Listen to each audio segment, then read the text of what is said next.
عزیزان ملت رفیقان گرامی، السلام علیکم ورحمۃ اللہ وبرکاتہ۔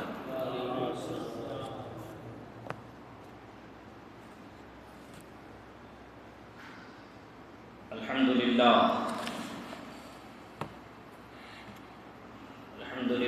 وکفی، الصلاة والسلام علی سیدنا محمد المصطفیٰ وعلى آلہ واصحابہ اولی الصدق والصفاء، اما بعد فاعوذ باللہ من الشیطان الرجیم، بسم اللہ الرحمن الرحیم۔ فلما بلغ معه السعي قال يا بني إني أرى في المنام أني أذبحك فانظر ماذا ترى قال يا أبت افعل ما تؤمر ستجدني إن شاء الله من الصابرين۔ صدق الله مولانا العظيم وبلغنا رسوله النبي الأمين المختار الحنين الرؤوف الرحيم، وعلى ذلك لمن الشاهدين والشاكرين والحمد لله رب العالمين۔ ادب و احترام کے ساتھ حضور مصطفیٰ جان رحمت شمع بزم ہدایت رحمت للعالمین احمد مجتبی ارواحنا فدا محمد مصطفیٰ صلی اللہ تبارک و تعالی علیہ وسلم کی بارگاہ نور میں درود و سلام کا نذرانہ محبت پیش کریں، جی لگا کر کے درود پاک پڑھیں۔ اللہم صلی علی سیدنا و مولانا محمد وعلی آلہ واصحابہ وبارک وسلم، صلاۃ و سلاما علیک یا سیدی یا حبیبی یا رسول اللہ صلی اللہ تعالی علیہ وسلم۔ عزیزان گرامی وقار، کل کی مجلس اور محفل میں ہم نے یہ سنایا تھا کہ اللہ تبارک و تعالی نے جناب سیدنا ابراہیم علی نبینا وعلیہ الصلاۃ والتسلیم کو حکم فرمایا کہ اپنی زوج محترمہ اور اپنے شہزادے کو مکہ معظمہ چھوڑ کر کے آئیں۔ یہ کل ہم نے ذکر کیا تھا تفصیل کے ساتھ، یہ بھی ہم نے ذکر کیا تھا کل کہ جس طریقے سے آج مکہ معظمہ کے اندر 24 گھنٹے لاکھوں لوگوں کا میلہ لگا رہتا ہے، جب حضرت ابراہیم کو حکم خداوندی ہوا تھا تو اس طریقے کا میلہ نہیں تھا وہاں۔ بے آب و گیا وادی، جسے قرآن نے غیر ذی زرع فرمایا، نہ وہاں انسان کسی بھی قسم کا کوئی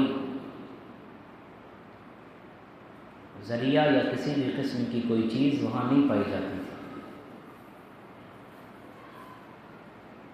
حضرت سیدنا ابراہیم علی نبینا وعلیہ الصلاۃ والتسلیم وہاں چھوڑ کر کے آ گئے۔ تھوڑے تھوڑے دنوں کے بعد حضرت ابراہیم اپنی زوج محترمہ اور اپنے شہزادے سے ملنے جاتے رہتے تھے۔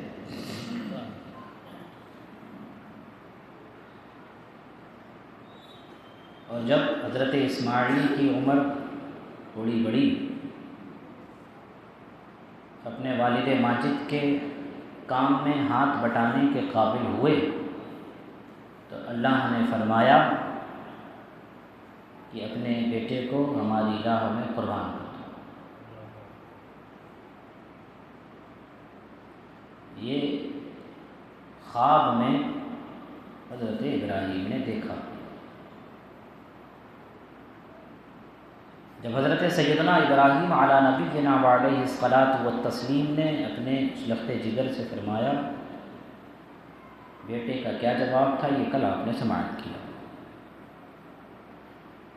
اور جس وقت حضرت ابراہیم اپنے شہزادے کو ذبح کرنے کے لیے لے کر کے چلے تو شیطان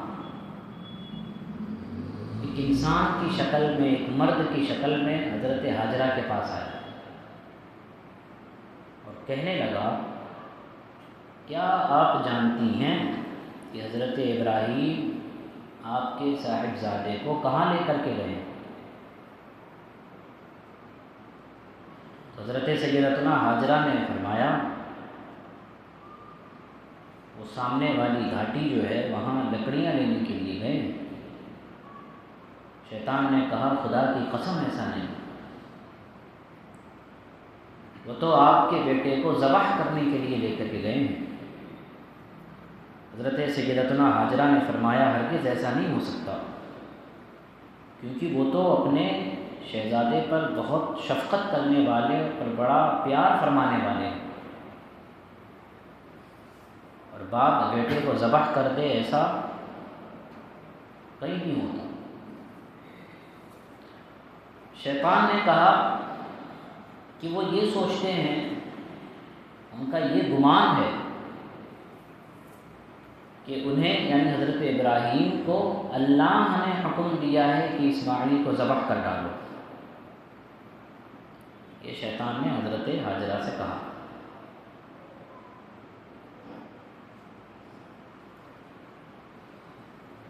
حضرت ہاجرہ چونکہ ایک نبی محتشم کی بیوی بھی تھی اور ایک نبی کی والدہ بھی تھی،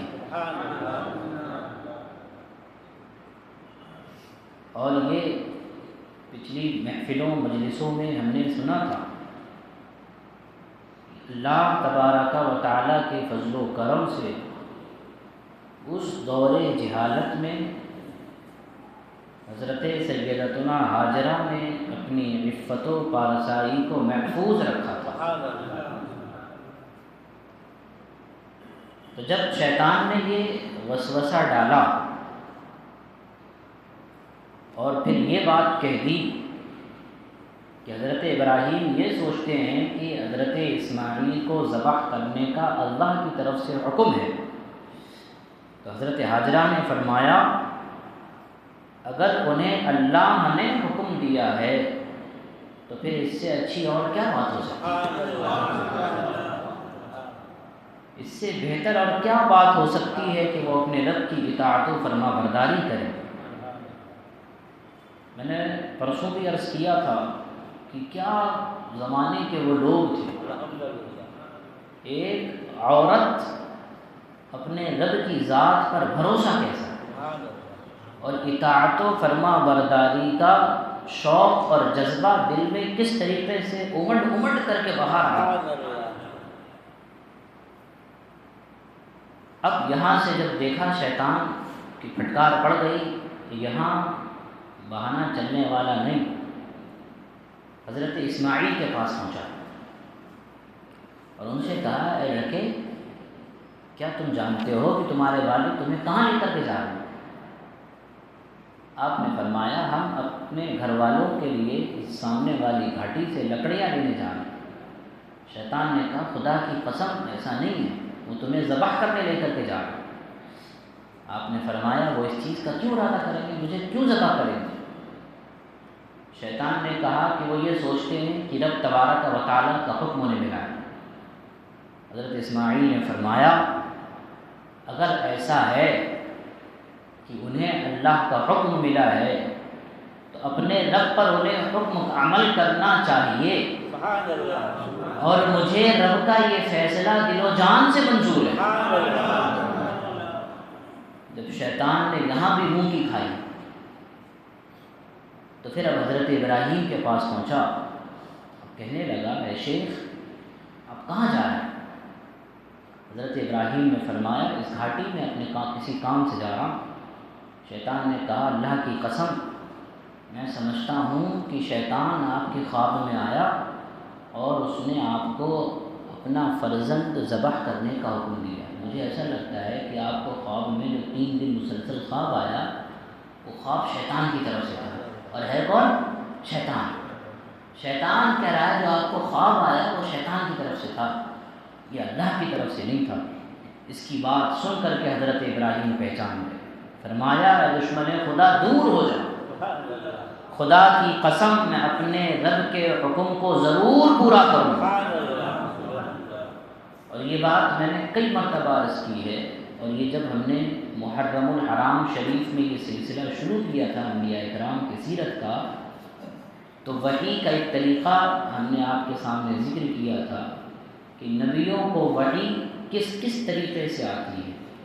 انہی طریقوں میں سے ایک طریقہ یہ بھی ہے کہ اللہ تبارک و تعالی کوئی حکم اگر کسی نبی پر نازل فرمانا چاہتا ہے تو خواب میں کوئی بات ارشاد فرماتا ہے. مطلب عام انسان کا خواب، ہمارا اور آپ کا خواب، یہ خواب کی کوئی حقیقت نہیں، لیکن نبی کا خواب یہ اللہ کی طرف سے وحی بن کر کے نازل ہوتا ہے. جو خواب نبی دیکھتا ہے وہ خواب اللہ کی طرف سے وحی الہی ہوا کرتا ہے. اور ہمارے خواب کی حقیقت کا مطلب یہ کہ حقیقت کچھ نہیں. اس کا مطلب یہ کہ اگر میں نے اور آپ نے اگر خواب میں دیکھ لیا کہ بیٹا ذبح کر رہے ہیں تو شرعاً عمل ہمارے لیے اس پر کرنا ضروری نہیں.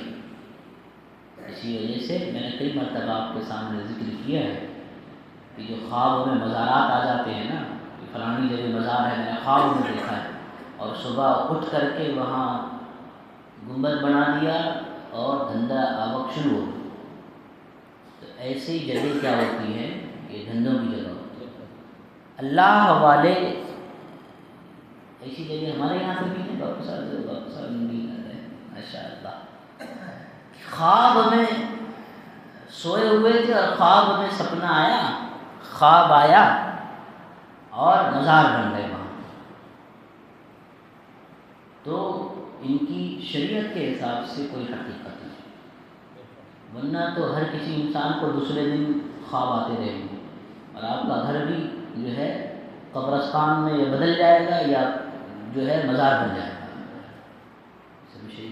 اس لیے خواب کے اندر اگر کوئی اس طریقے کے معاملات کرتا ہے تو باقاعدہ شریعت کا حکم اس کے برخلاف. لیکن یہی خواب اگر نبیوں کو آئے تو یہ اللہ کی وحی. اور پھر یہ بھی میں نے آپ کے سامنے ذکر کیا کہ خواب اگر کوئی انسان ایسا پاکیزہ صفت انسان ہے اور ایسا عاشق رسول ہے کہ وہ حضور کی یاد میں ہر وقت مست رہتا ہو اور خواب میں اسے حضور دکھائی دے تو پھر حضور ہی دکھائی دے. پھر شیطان حضور کی شکل و شباہت اختیار نہیں کر سکتا. حضور کا بھیس شیطان نہیں اپنا سکتا. اور پھر ایک حدیث کا مفہوم یہ بھی ہے کہ جس نے خواب میں، حضور صلی اللہ علیہ وسلم فرماتے ہیں، جس نے خواب میں دیکھا وہ ایک دن جاگتی ہوئی حالت میں بھی حضور کی زیارت. تو اسی وجہ سے جب عرص اعلیٰ حضرت تھا تو ہم نے آپ کے سامنے ذکر کیا تھا کہ خواب کی حالت میں تو اعلیٰ حضرت سرکار رضی اللہ تعالی عنہ وارضاہ عنہ کو تاجدار مدینہ صلی اللہ علیہ وسلم کی کئی مرتبہ زیارت نصیب ہوئی. جب مدینہ منورہ گئے تو چونکہ اس سے پہلے خواب میں حضور کے جلوے کئی بار دیکھ چکے تھے، اس مرتبہ شوق اس انتہا کو پہنچا کہ ظاہری جلوہ زیبا کا دیدار کرنا. تو پھر اللہ کے رسول نے اپنے اس عاشق پر کرم بھی فرمایا. اور کیسا کرم کہ باقاعدہ جو خود بیان فرمایا سرکار اعلیٰ حضرت نے کہ آنکھیں بند تھیں، کھولی تو حضور صلی اللہ علیہ وسلم کا جلوہ جہاں آرا نگاہوں کے سامنے. اور یہ جلوہ جہاں آرا کسی کو دیکھنا ہو تو بھی حضور نے فارمولے عطا فرما دیے. سب سے بہترین تحفہ ایک مومن کے لیے، ایک مسلمان کے لیے کیا ہے؟ تاجدار کائنات صلی اللہ علیہ وسلم کی ذات گرامی وقار پر کثرت کے ساتھ اگر انسان اور مومن کامل درود شریف پڑھتا ہے، اللہ کے رسول خواب میں اس پر کرم فرماتے نظر آتے ہیں. اور یہ بزرگوں کے ساتھ یہ واقعات ہوتے رہتے ہیں. حضرت امام سیوطی کا ذکر میں نے آپ کے سامنے کئی مرتبہ کیا. امام سیوطی کے تعلق سے آتا ہے کہ خواب میں تو کئی مرتبہ، لیکن جاگتی ہوئی حالت میں انہوں نے 75 سے 80 مرتبہ حضور کی زیارت کی. تو حضور کرم فرماتے. حضور کا دریائے کرم تو آج بھی اسی جوش کے ساتھ جو ہے معجزن ہے، فیض بانٹ رہا ہے. لیکن اتنا بھی تو ہو کوئی جو آہ کرے دل سے. حضور تو آج بھی کرم تقسیم فرما رہے، لیکن کمی کس طرف آ گئی؟ ہماری طرف. تو حضرات گرامی وقار بات یہ چلی تھی کہ نبیوں کا خواب جو ہوتا ہے وہ حقیقتاً جو ہے وحی الہی ہوا کرتا ہے. اللہ کی طرف سے وحی نازل کی جاتی ہے. تو حضرت سیدنا ابراہیم علی نبینا وعلیہ الصلاۃ والتسلیم اور ان کے شہزادے فرزند نے اللہ کے حکم کے سامنے سر تسلیم خم کیا، اپنا سر کو جھکا دیا. اور جب حضرت ابراہیم نے اپنے شہزادے کو ذبح کرنے کا ارادہ فرمایا تو ان کے فرزند نے عرض کی، اے میرے والد محترم، اگر آپ نے مجھے ذبح کرنے کا ارادہ کر ہی لیا ہے تو پہلے مجھے رسیوں کے ساتھ مضبوطی سے باندھ لیں تاکہ میں تڑپ نہ سکوں، اور اپنے کپڑے بھی سمیٹ لیں تاکہ میرے خون کی چھینٹیں آپ پر نہ پڑیں اور کہیں میرا اجر اور ثواب کم نہ ہو جائے، کیونکہ موت بہت سخت ہوتی ہے. اور اپنی چھری کو اچھی طرح تیز کر لیں تاکہ وہ مجھ پر آسانی سے چل جائے. اور جب آپ مجھے ذبح کرنے کے لیے لٹائیں تو پہلو کے بل لٹانے کی بجائے پیشانی کے بل لٹائیں. یعنی ظاہر ہے اگر یہ ایسا کریں تو منہ پر. تو حضرت ابراہیم حضرت اسماعیل نے عرض کی کہ مجھے پیشانی کے بل لٹائیں. کیوں؟ کیونکہ مجھے اس بات کا ڈر ہے کہ اگر ایسے چہرہ ہوا اور آپ کی نظر میرے چہرے پر پڑے گی تو اس وقت آپ کے دل میں رقت پیدا ہوگی، اور وہ رقت اللہ کے حکم کی تعمیل اور آپ کے درمیان حائل ہو سکتی ہے، آڑے آ سکتی ہے. اور آپ مناسب سمجھیں تو میری قمیص میری ماں کو دے دینا تاکہ انہیں تسلی ہو اور انہیں مجھ پر صبر آ جائے. حضرت ابراہیم نے فرمایا، اے میرے بیٹے، تم حکم الہی پر عمل کرنے میں میرے کتنے بہترین مددگار ثابت ہو رہے ہو.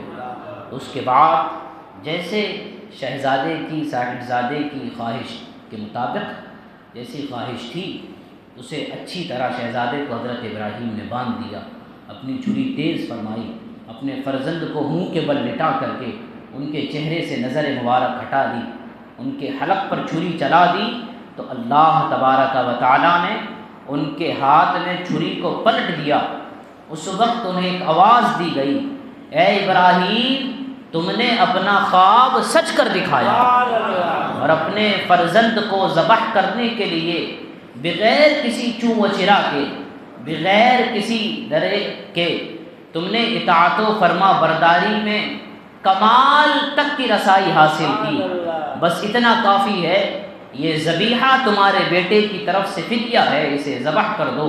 قرآن پاک فرماتا ہے، فَلَمَّا بَلَغَ مَعَهُ السَّعْيَ قَالَ يَا بُنَيَّ إِنِّي أَرَىٰ فِي الْمَنَامِ أَنِّي أَذْبَحُكَ فَانظُرْ مَاذَا تَرَىٰ.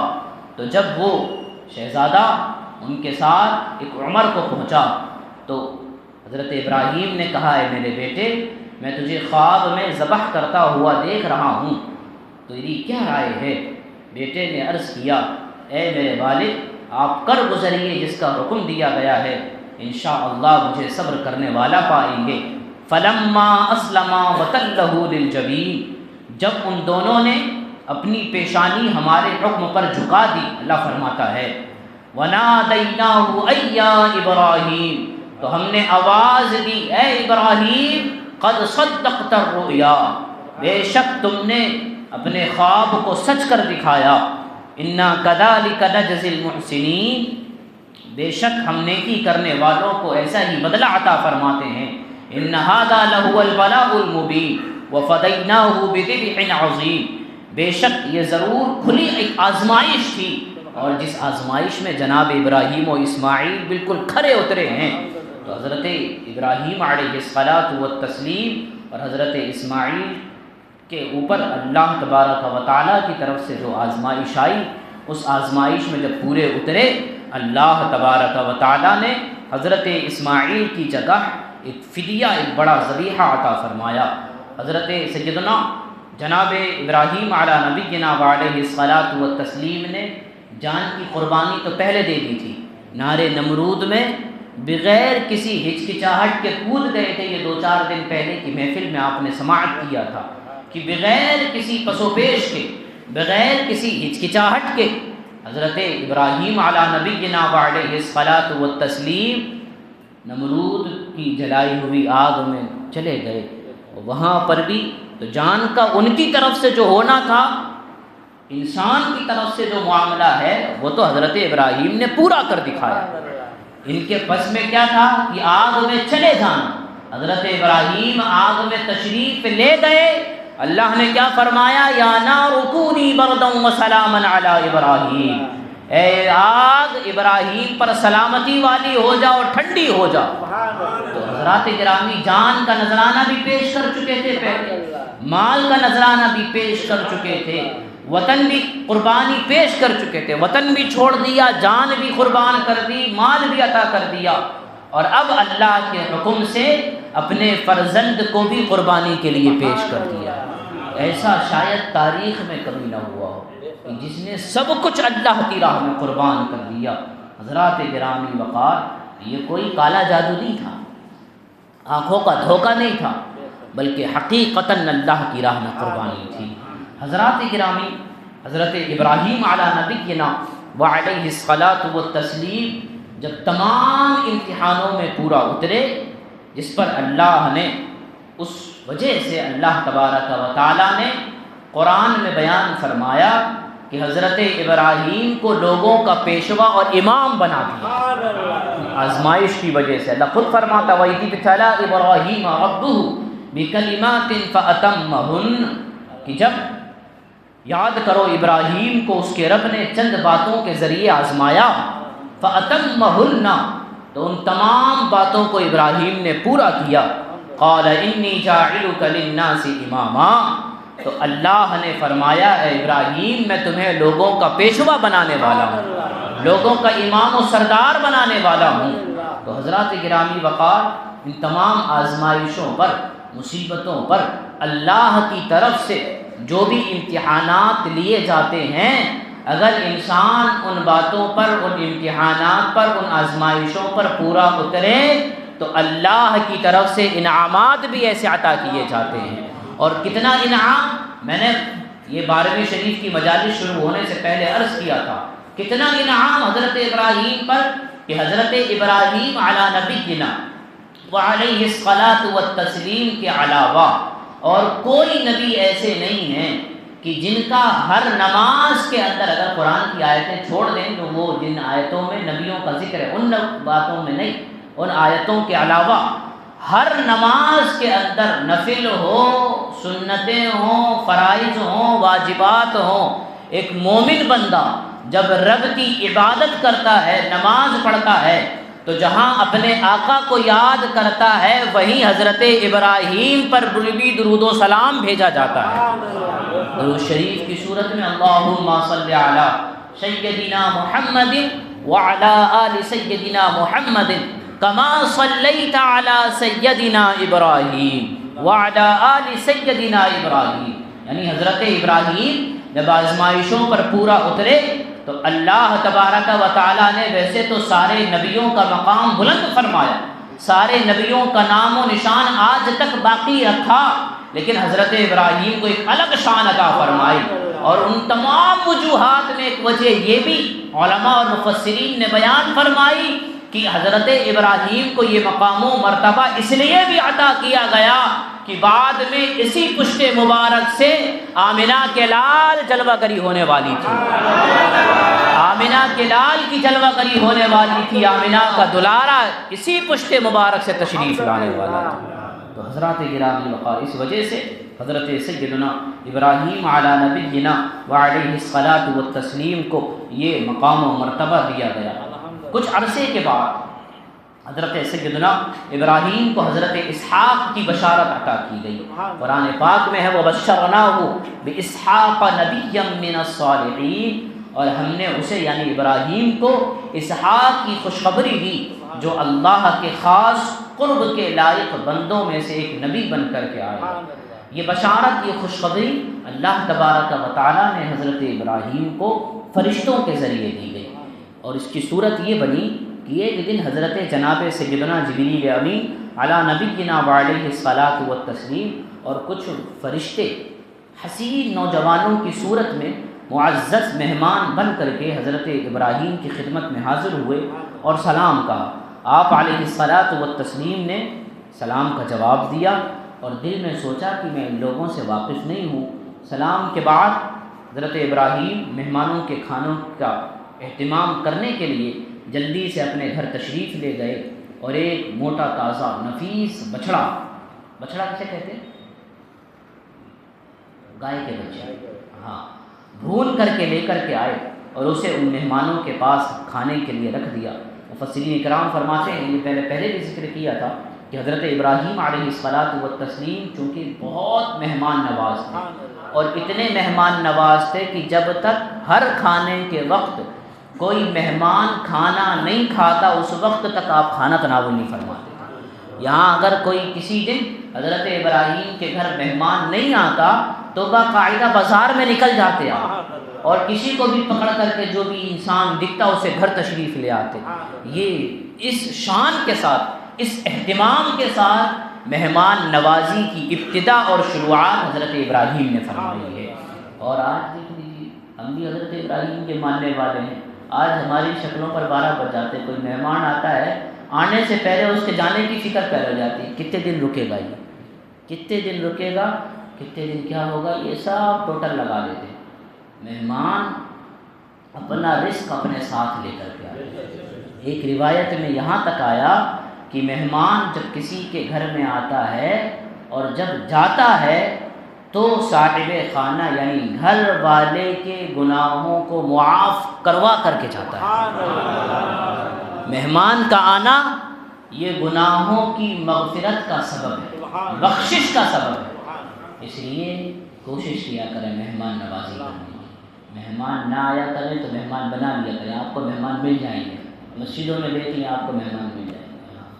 مہمان نوازی کے لیے آپ ماشاء اللہ جو سمجھدار تھے وہ سمجھ رہے، دیکھیے، ہاں، درود شریف پڑھی، اللہم صلی علی سیدنا و مولانا محمد وعلی آلہ و اصحابہ وبارک وسلم، صلاۃ و سلاما علیک یا سیدی یا حبیبی یا رسول اللہ صلی اللہ تبارک و تعالی علیہ وسلم۔ تو حضرات گرامی وقار، مہمانوں کی نشان، مہمان نوازی ویسے بھی حضور کی بھی سنت ہے، نبیوں کی بھی سنت ہے، اور مہمان نوازی، خاص مہمان نوازی حضرت ابراہیم کی سنت مبارکہ ہے، اور خاص اہتمام کرنا، مہمان کے لیے خاص اہتمام کرنا۔ بٹیٹے تو روزانہ ہی کھاتے ہیں، مہمان آیا ہو تو اس کے لیے بٹیٹے نہیں کھلائیں، ہاں، بٹیٹے وغیرہ کھانا یا دال کھانا، یہ تو ہمارے جو استاد مفتی جابر صاحب وہ ایک دن فرمانے لگے کہ دال وال کھانا تو یہودیوں کا کھانا ہے، گوشت بولے، اور انہوں نے باقاعدہ قرآن سے دلیل دی، وہ جو عدس اور وصل کے الفاظ آئے، بولے کہ وہ دسترخوان آسمان سے جو ہے حضرت ابراہیم، حضرت سیدنا موسیٰ علیہ الصلاۃ والتسلیم کی قوم پر منہ سلوہ نازل ہوتا تھا، منہ سلوہ نازل ہوتا تھا۔ منہ سلوہ کیا؟ ایک تو مٹھائی ٹائپ کی، اور ایک جو تیتر ٹائپ کا جو پرندہ ہوتا ہے، اس قسم کا کوئی پرندہ ہوتا ہے، وہ بھنا ہوا آسمان سے نازل ہوتا تھا وہ ان کو پسند نہیں آیا. انہوں نے کیا کہا کہ یہ نہیں چاہیے ہم کو. چاہیے کیا؟ پیاز چاہیے ہم کو، دال چاہیے ہم کو. تو یہ کھانے کس نے مانگے؟ حضرت موسیٰ کی بنو اسرائیل. ٹھیک ہے. ہاں تو میں نے اس لیے عرض بھی کیا کئی مرتبہ کہ حضور صلی اللہ علیہ وسلم کی سنت مبارکہ جہاں یہ ہے کہ آپ کدو شریف بہت زیادہ پسند فرماتے تھے، وہیں آپ بکرے کی چاپ اور بکرے کی ران بھی پسند فرماتے تھے. ہاں تو یہ سنتیں، یہ صرف کہ آپ کدو شریف پکڑ کر کے بیٹھ جائیں، کدو شریف بھی سنت مبارکہ ہے اور بکرے کی ران بھی سنت مبارکہ ہے. ہاں ٹھیک ہے. درود شریف پڑھیں. اللہم صلی علی سیدنا و مولانا محمد وعلی آلہ و اصحابہ وبارک وسلم.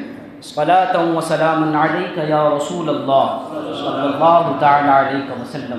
تو یہ باقاعدہ جو میں نے واقعہ ذکر کیا کہ حضرت ابراہیم کے پاس باقاعدہ آسمانی فرشتے نازل ہوئے، اس کو اللہ تبارک و تعالیٰ نے 12ویں پارے کے اندر بیان بھی فرمایا. اللہ ارشاد فرماتا ہے وَلَقَدْ جَاءَتْ رُسُلُنَا إِبْرَاهِيمَ بِالْبُشْرَىٰ قَالُوا سَلَامًا. بے شک ہمارے فرشتے ابراہیم کے پاس خوشخبری لے کر کے آئے، انہوں نے سلام کہا. قَالَ سَلَامٌ. تو حضرت ابراہیم نے بھی جواب میں انہیں سلام پیش کیا. فَمَا لَبِثَ أَن جَاءَ بِعِجْلٍ حَنِيذٍ. پھر تھوڑی ہی دیر میں حضرت ابراہیم ان کے لیے بھنا ہوا بچڑا لے کر کے آئے کھانے کے لیے. جب ان کو دیا گیا تو وہ انہوں نے ہاتھ روک لیا. جب حضرت ابراہیم نے دیکھا کہ مہمان اپنے ہاتھ کھانے کی طرف نہیں بڑھا رہے تو حضرت ابراہیم کو ان سے تھوڑی سی وحشت محسوس ہوئی اور دل میں خوف محسوس کیا انہوں نے کہ کہیں یہ کوئی نقصان نہیں پہنچا دے. فرشتوں نے جب آپ علیہ الصلاۃ والتسلیم پر خوف کے آثار دیکھے تو عرض کی آپ ڈریں نہیں، کیونکہ ہم اللہ کی طرف سے نازل ہونے والے فرشتے ہیں، ہم فرشتے ہیں.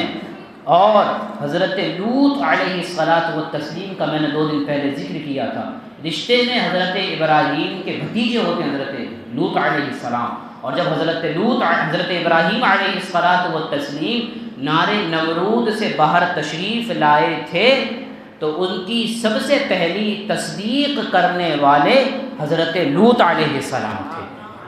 تو حضرت لوط علیہ الصلاۃ والتسلیم کی قوم کا کیا گناہ تھا یہ آگے انشاءاللہ ہم ذکر کریں گے. تو اسی وجہ سے حضرت لوط علیہ الصلاۃ والتسلیم کی قوم پر عذاب نازل کرنے کے لیے وہ فرشتے بھیجے گئے تھے. اور انہوں نے کہا چونکہ ہم فرشتے ہیں اس وجہ سے کھانا نہیں کھا رہے ہیں. فرشتے کھانے پینے سے پاک ہیں، فرشتے ہماری طرح. ہاں تو اس لیے ہم بھی تھوڑا سا فرشتوں کی سنتیں ادا کیا کریں. کم کھانا یہ ویسے بھی سنت مبارکہ ہے. ہاں بہرحال اس کے بعد فرشتوں نے حضرت ابراہیم علیہ الصلاۃ والتسلیم کو ایک علم والے لڑکے کی خوشخبری عطا فرمائی، خوشخبری سنائی کہ ہم آپ کو وبشروہ بغلام علیم، کہ انہوں نے یعنی فرشتوں نے حضرت ابراہیم کو ایک علم والے لڑکے کی خوشخبری عطا کی کہ اللہ تبارک و تعالی آپ کو ایک علم والا لڑکا عطا فرمائے گا. اور وہ علم والا لڑکا کون؟ جناب حضرت سیدتنا سارہ رضی اللہ تعالی عنہا کے وطن پاک سے پیدا ہونے والے حضرت سیدنا اسحاق علی نبینا علیہ السلام. جب فرشتوں نے حضرت ابراہیم کو بیٹے کی بشارت دی تو وہ اپنے زوجہ اور اپنی زوجہ کے بڑھاپے کی وجہ سے حیران ہوئے اور فرشتوں سے فرمایا اتنی بڑی عمر میں اولاد کا ہونا عجیب و غریب ہے. حضرت ابراہیم بھی عمر دراز تھے اس وقت اور حضرت سارہ کی بھی عمر کافی تھی، ہمارے ہاں اولاد کس طرح ہوگی؟ چونکہ اس عمر میں جو عام حالات میں اولاد نہیں ہوتی. کیا ہمیں پھر سے، حضرت ابراہیم نے پوچھا کیا ہمیں پھر سے جوان کیا جائے گا یا اسی حالت میں اللہ بیٹا عطا فرمائے گا؟ باقاعدہ قرآن نے اس بات کو ذکر کیا. قال ابشرتمونی علی ان مسنی الکبر فبم تبشرون. فرمایا کیا تم مجھے بشارت دیتے ہو حالانکہ مجھے بڑھاپا پہنچ چکا ہے، تو کس چیز کی بشارت دے رہے ہو؟ یہ بات حضرت ابراہیم کا تعجب کرنا رب کی ذات کی قدرت پر نہیں تھا، رب کی قدرت پر نہیں. ان سے زیادہ یقین والا کون ہو سکتا ہے کہ اللہ کا نبی، بلکہ معاملات کہ بھائی میں اس عمر کو پہنچ چکا ہوں اس پر تعجب تھا انہیں. اس عمر پر جو ہے عام حالات میں بچوں کی پیدائش نہیں ہوتی. فرشتوں نے عرض کیا ہم نے آپ علیہ الصلاۃ والتسلیم کو اللہ کے اس فیصلے کی بشارت دی کہ آپ کے ہاں بیٹا پیدا ہوگا اور اس کی اولاد بہت پھیلے گی، لہذا بیٹی کی ولادت سے مایوس نہ ہوں۔ حضرت ابراہیم علی نبینا وعلیہ الصلاۃ والتسلیم نے فرشتوں سے فرمایا میں اللہ کی رحمت سے نا امید نہیں، کیونکہ رحمت سے نا امید ہونا یہ کافر ہوتے ہیں۔ دنیا میں اللہ تبارک و تعالیٰ کی جو سنت جاری ہے اس سے یہ بات ذرا عجیب معلوم ہوتی ہے۔ جب فرشتوں نے حضرت ابراہیم علی نبینا وعلیہ الصلاۃ والتسلیم کو علم والے لڑکے کی خوشخبری سنائی تو یہ بات حضرت ابراہیم کی زوجہ حضرت سارہ نے بھی سن لی۔ اس پر حضرت سارہ حیرت سے چلاتی ہوئی آئیں اور حیرت سے اپنے چہرے پر ہاتھ مارتے ہوئے کہا کیا وہ عورت بچہ جنے گی جو بوڑھی ہے اور اس کے ہاں کبھی بچہ بھی پیدا بھی نہیں ہوا؟ اس بات سے ان کا مطلب یہ تھا کہ اس حالت میں بچہ ہونا انتہائی عجیب بات ہے۔ فرشتوں نے کہا جو بات ہم نے کہی آپ کے رب نے یوں ہی ہم سے فرمایا ہے، ہم اس کی بشارت تمہیں دیتے ہیں۔ حضرت سارہ رضی اللہ تبارک و تعالی عنہا کھڑے ہو کر کے ہی باتیں سن رہی تھیں۔ اس دوران حضرت سارہ بیٹے کی بشارت سن کر کے خوشی سے یا بڑھاپے میں اولاد پیدا ہونے کا سن کر تعجب کی وجہ سے ہنسنے لگی۔ اللہ تبارک و تعالیٰ نے آپ رضی اللہ تعالی عنہ کو ان کے بیٹے حضرت اسحاق کی خوشخبری دی، اور حضرت اسحاق کے بعد دیکھیے یہ سلسلہ کیسے چلا۔ حضرت اسحاق کی بشارت عطا کی گئی، پھر حضرت اسحاق کے ہی بیٹے کون ہوئے؟ حضرت یعقوب علیہ السلام، پھر ان کے بیٹے حضرت یوسف علیہ السلام۔ یعنی جس عمر میں بیٹا ہونا ایک ناممکن سی بات ہوتی ہے، اللہ تبارک و تعالی نے اس عمر مبارک میں حضرت سیدتنا سارہ کو بیٹے جیسی خوشخبری عطا فرمائی اور حضرت اسحاق جیسا بیٹا عطا فرمایا جس کا خود کا بیٹا بھی نبی، جس کا پوتا بھی نبی بنا۔ تو حضرات گرامی وقار، تو بیٹے اور پوتے کی بشارت اللہ کی طرف سے، بیٹے کی بھی بشارت دی گئی، پوتے کی بھی بشارت دی گئی۔ یہ بشارت سن کر کے آپ نے اپنے اور حضرت ابراہیم کے بڑھاپے کو بنیاد بنا کر کے تعجب کیا، تو فرشتوں نے کہا اے سارہ آپ کے لیے یہ تعجب کا مقام نہیں ہے، کیونکہ آپ کا تعلق اس گھرانے سے ہے جو معجزات عادتوں سے ہٹ کر کے کاموں کے سر انجام ہونے، اللہ کی رحمتوں اور برکتوں کے نازل ہونے کی جگہ آپ کا گھر بنا ہوا ہے۔ آپ کے گھر میں تو نبی ہی نبی ہیں، آپ کا شوہر بھی نبی ہے، آپ کا بیٹا بھی نبی ہے، اور آپ کی جو سوکن ہیں یعنی حضرت ہاجرہ ان کا جو بیٹا ہے وہ بھی نبی ہے، اور آپ کا بیٹا بھی نبی ہوگا، آپ کا پوتا بھی نبی ہوگا۔ اتنا یہ گھر تو نبیوں والا ہے، رحمتوں والا ہے، برکتوں والا ہے۔ اور دوسری طرف تو شان یہ حضرت اسماعیل علیہ الصلاۃ والتسلیم کی اسی آنے والی نسل سے، انہی کی آنے والی نسل سے تو مدینے کا تاجدار بھی آنے والا ہے۔ تو حضرات گرامی وقار، جب حضرت ابراہیم جان گئے کہ آنے والے مہمان تو فرشتے ہیں، تو آپ نے فرمایا اے فرشتوں کیا تم صرف بیٹوں کی بشارت دینے آئے ہو یا کوئی اور بھی کام ہے تمہارا یہاں؟ فرشتوں نے جواب دیا ہم حضرت لوط کی مجرم قوم کو ہلاک کرنے کے لیے بھیجے گئے ہیں، البتہ حضرت لوط کے گھر والوں کو اور ان کے متبعین کو بچا لیں گے کیونکہ وہ ایماندار ہیں۔ حضرات گرامی وقار، یہ تمام تر باتیں اس لیے آپ کو سنائی جاتی ہیں، اس لیے آپ کو عرض کی جاتی ہیں تاکہ ان باتوں سے جو نصیحتیں ملتی ہیں وہ ہم اور آپ وہ نصیحتیں حاصل کریں۔ معاملہ کیسا بھی ہو، پریشانی کیسی بھی ہو، اللہ کی ذات سے نا امید نہیں ہوا جاتا۔ کہ حضرت سیدنا اسی طریقے سے خاص جن کے یہاں اولاد کی پیدائش نہیں ہوتی ان کے لیے تو اور خاص بات ہے کہ وہ 1 2 سال 4 سال ہوتے ہیں اور پھر اللہ کی ذات سے پتہ نہیں کس طریقے کی باتیں کیا کرتے ہیں۔ اور آج تو وہ پتہ نہیں کیا کیا معاملات بھی چلے ہوئے ہیں۔ IVF کہتے ہیں ہمارے گھر، وہ دوسرے کا نطفہ اس کو ڈال دوسرے کا بیبی ٹیوب، ہاں اس کے ذریعے باقاعدہ یہ سخت ناجائز ہے۔ یہ مجھ سے چلیے دھیان بھی آ گیا، مجھ سے کچھ دن پہلے یہ مسئلہ بھی پوچھا گیا ہے کہ معاذ اللہ ایک تو یہ صورت ہوتی ہے کہ غیر مرد کا نطفہ کسی غیر کا نطفہ لے کر کے کسی غیر عورت کے رحم میں داخل کیا جاتا ہے۔ اب آپ ایک سیکنڈ کے لیے ویسے تو کسی صورت کو جائز کی صورت نہیں ہے، اگر جائز ایک لمحے کے لیے مان بھی لیں، اس بات کی گارنٹی کون دے رہا ہے کہ پھر اولاد ہوگی؟ کیا اس بات کی گارنٹی ہے کہ پھر اولاد ہوگی؟ کسی غیر کا نطفہ اگر عورت کے رحم میں داخل کیا جائے تو کیا 100% یقین ہے کہ پھر اولاد ہو جائے گی؟ اولاد دینے والی ذات تو رب کی ذات ہے۔ رب جب چاہے، قرآن نے بیان فرمایا، ہم جسے چاہتے ہیں بیٹا عطا فرماتے ہیں، ہم جسے چاہتے ہیں بیٹیاں عطا فرماتے ہیں، اور ہم جسے چاہتے ہیں بانجھ رکھتے ہیں۔ یہ رب کے فیصلے ہیں، اور ایک مومن اور مسلمان کی شان یہ ہونی چاہیے کہ وہ رب کے ہر فیصلے پر راضی ہو، رب کے ہر فیصلے پر شکر ادا کرے، صبر کرے۔ حضرات گرامی، کیا آپ نے نہیں دیکھا کتنے ایسے لوگ ہیں کہ 15 سال 20 سال کے بعد ان کے یہاں اولادیں ہوتی نہیں ہوتی؟ تو 2 سال 4 سال یا کتنے سال، حضرت ابراہیم کی ذات کو لے لیجیے، بڑھاپے کی عمر میں اللہ تبارک و تعالیٰ نے حضرت اسماعیل اور حضرت اسحاق جیسے نیک بخت اور نبی جیسے بیٹے عطا فرمائے۔ نبی بعد میں نبوت جنہیں عطا کی گئی، شان والے بیٹے عطا فرمائے۔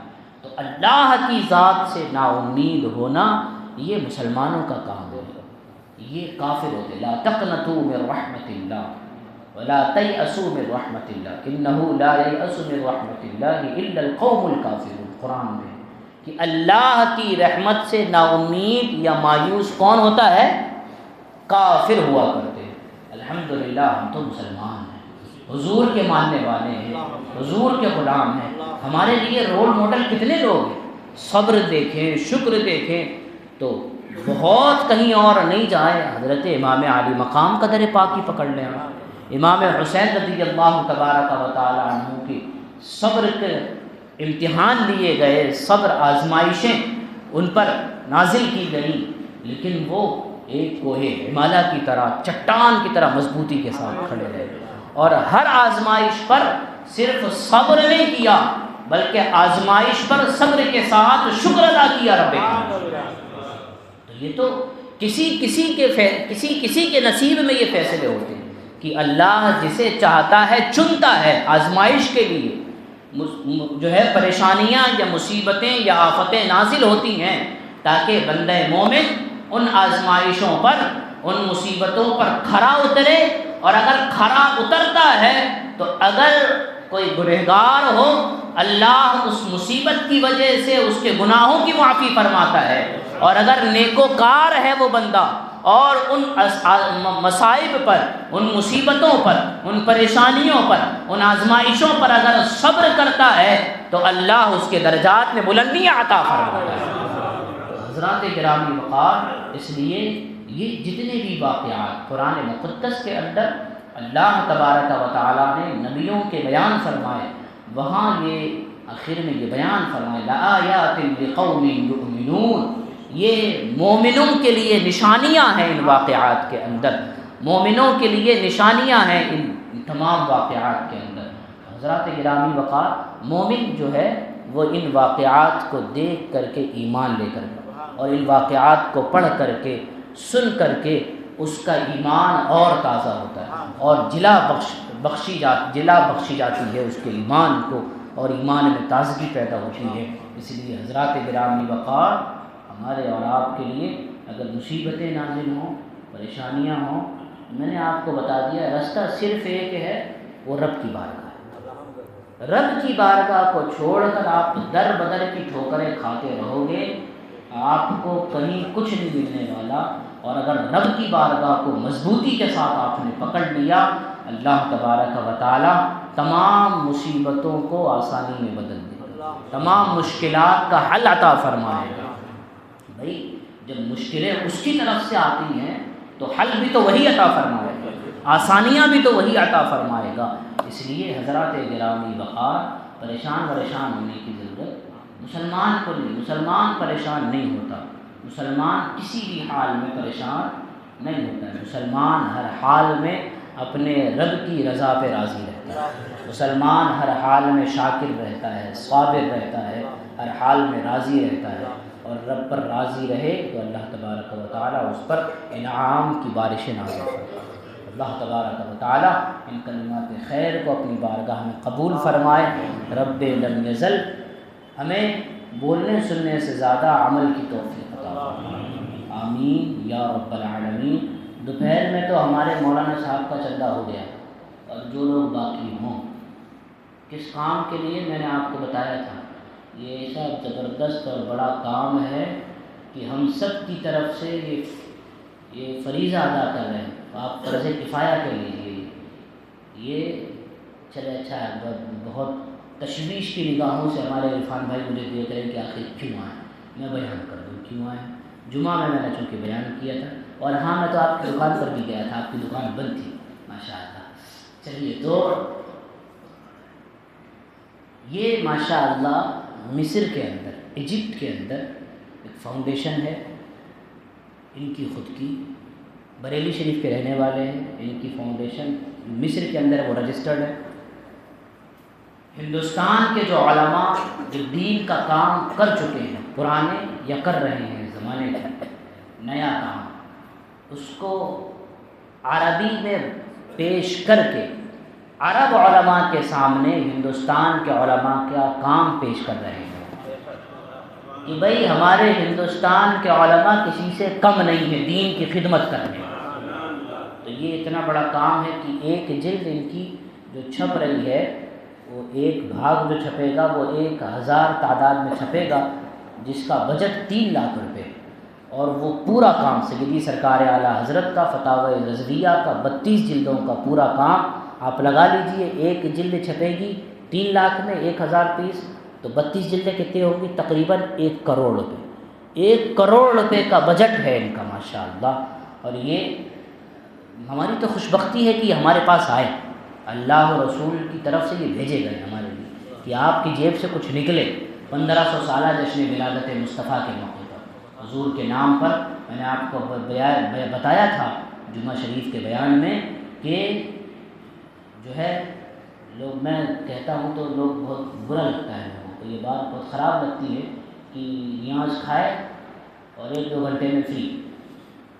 نیاز کتنا نیاز نے کتنا فائدہ دیا جو پیٹ میں گئی، قوم کے لیے کیا فائدہ ہوا، دین کے لیے کیا فائدہ دیا۔ نیاز جو 1 لاکھ روپے کی 50,000 کی بنواتے ہیں، دین سے اس کا کیا فائدہ ہوتا ہے آپ مجھے بتا دیجیے۔ یہ آپ کہیں گے کہ غریبوں کو کھلاتے ہیں، غریب تو مجھے ایک نہیں دکھتا ہے نیاز میں، یا تو پھر صرف غریبوں کو بلا کر کے کھلایا کریں، ہے نہیں علی بھائی؟ صحیح باتیں نہیں ہیں؟ ہاں، نیاز کھایا، اور کھانے والے تو میں نے خود دیکھا ہے، میں نے اپنے کانوں سے سنا ہے کہ بوٹیاں کم تھیں، چاول کچے تھے۔ نہیں ہوتا ہے نیاز جن کو کھلاتے ہیں آپ وہ باہر نکل کر کہتے بھی نہیں بوٹیاں کم تھیں، بوٹی کا ہے واسطے نہیں آتی، باپو نے جو اس مرتبہ جو ہے بٹیٹے کی اپنی کرنا کی ہے، تو یہ باتیں کرتے ہوتے۔ دین کا کتنا فائدہ ہوا اس پیسے سے، آپ نے جو پیسہ خرچہ کیا۔ میرا صرف اتنا سا سوال ہے، آگے کی بات نہیں کر رہا۔ نیاز میں جو آپ نے پیسہ خرچہ کیا، دین کا، اسلام کا، مذہب کا کتنا فائدہ ہوا آپ کے اس پیسے سے؟ اتنی سی بات ہے میرا سوال، آگے کوئی سوال نہیں ہے میرا۔ اتنا سا آپ سوچئے گا کہ جو نیاز میں ہم دیتے ہیں، دین کو کتنا فائدہ ہوا، ہماری آنے والی قوم کو کتنا فائدہ ہوا اس کا۔ تو اس لیے تعلیم پر خرچ کرنا سیکھیے، تعلیم پر خرچ کریں گے تو آنے والی نسلیں آباد ہوں گی۔ ایجوکیشن پر اگر خرچ کریں گے آنے والی نسلیں آباد ہوں گی۔ دیکھیے، میں کئی مرتبہ میں نے یہ بات بڑے فخری انداز میں کی ہے، اور کرتا رہتا ہوں میں، کہ اگر ہمارا وکٹوریہ مدرسہ نہیں ہوتا، میمنوں کو آپ سلام پیش کیجئے، 100 سال پہلے کے جو میمن تھے، یہ کتنی دور کا سوچ کر کے ہمیں ایک مدرسہ دے کر کے گئے، اسکول دے کر کے گئے۔ آپ میں سے تو شاید 4 پیڑھیاں پڑ چکی ہوں گی یہاں پر، ہے 4 پیڑھیوں پر ان میمنوں کا احسان ہے، اس میں کوئی دو رائے نہیں ہے کوئی شک و شبہ کی بات اس میں، کہ جو 4 پیڑھیاں، اب اگر سوچیے آپ 110 برس ہو گئے شاید، ہے نا، 110 سال کا تقریباً ہو گئے اس مدرسے کو۔ 110 سال پہلے ان کی کیا زبردست سوچ تھی، کہ تعلیم کے میدان میں ہمارا انسان آگے بڑھے، آنے والی قوم تعلیم کے میدان میں آگے بڑھے۔ وہ چاہتے تو نیازیں نہیں کھلا سکتے۔ 110 سال پہلے کتنی بڑی جگہ دی، آج اگر اس کو بیچو تو کروڑوں روپے کی جگہ ہے، کروڑوں روپے کی جگہ اور بنا کر کے اس قوم کو دے کر ہے۔ لیکن آپ انصاف سے بتائیے کہ ہم نے اور آپ نے اس کے ساتھ کتنا حق ادا کیا، کتنا انصاف کیا اپنے اس مدرسے کے ساتھ، صحیح بات ہے، کتنا انصاف کیا۔ آپ ایمانداری سے بتائیے، اگر جتنی نیازیں ہمارے، میں آپ کو پتہ ہے کہ میں کہیں اور کی باتیں نہیں کرتا، رانا باغ شریف کی بات کر رہا ہوں، اگر جتنا نیاز میں پورے سال میں خرچہ ہوتا ہے، اگر تھوڑا سا بچا کر کے، میں یہ نہیں کہہ رہا کہ آپ نیاز بند کر دو، تھوڑا سا اس سے پیسہ بچا کر کے اگر تعلیم میں لگاتے اور اس کو آپ سپورٹ کرتے تو آپ وہاں سے بہترین وکیل بھی نکلتے اور آگے ترقی کرنے کی۔ لیکن جتنا دے کر کے گئے تھے اتنے پر رکے ہوئے ہیں، اس کا کوئی آگے بڑھوتری ہوئی ہے اس کی؟ وہ 110 سال پہلے جتنا دے گئے تھے اتنے پر گاڑی رکی ہوئی ہے۔ قوم تو آگے بڑھتی ہے، جو قومیں آگے ترقی نہیں کر سکتی وہ کیا کریں گی؟ ایک مدرسے کو جو قوم آگے نہیں بڑھا سکتی وہ قوم آگے کیا کرے گی؟ وہ خالی پیٹی بھرے گی بس، اور پیٹی بھرتی ہے ہماری قوم، سمجھے آپ؟ اس لیے تعلیم کے میدان میں سنبھالنے کی کوشش کیجیے، تعلیم کے میدان میں آپ عمل کرنے پیرا ہونے کی کوشش کیجیے، تعلیم کے میدان میں آگے بڑھنے کی کوشش کیجیے۔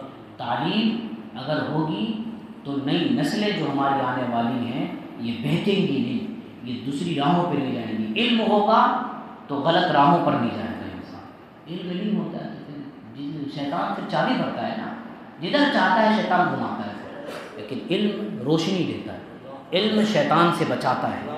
تو اس لیے حضرات گرامی وقار، تو اس لیے ہمارے یہ ساتھی ہیں مولانا شیراز صاحب، ازہر سے پڑھے ہوئے ہیں، ایجپٹ سے، مصر سے ماشاءاللہ انہوں نے تعلیم حاصل کی ہے، اور یہ ایم اے کر رہے ہیں اس وقت ماشاءاللہ، سمجھے آپ؟ ہاں، تو یہ جو کام ہے ظاہر ہے کہ وہاں جو عرب کے علماء ہیں، عرب کے لوگ ہیں، تو انہیں پیسے سے تو دیں گے نہیں کہ بھئی ہماری ہندوستان کی کتابیں آپ خریدیے، نہیں، ان کو تحفے میں دیں گے کہ آپ پڑھ کر کے دیکھیے کہ ہمارے ہندوستان کے علماء نے دین کا کتنا کام کیا، تاکہ ہماری پہچان ہو، ہمارے ہندوستان کی پہچان ہو، ہماری ہندوستان کی شناخت ہو دوسرے دیشوں میں۔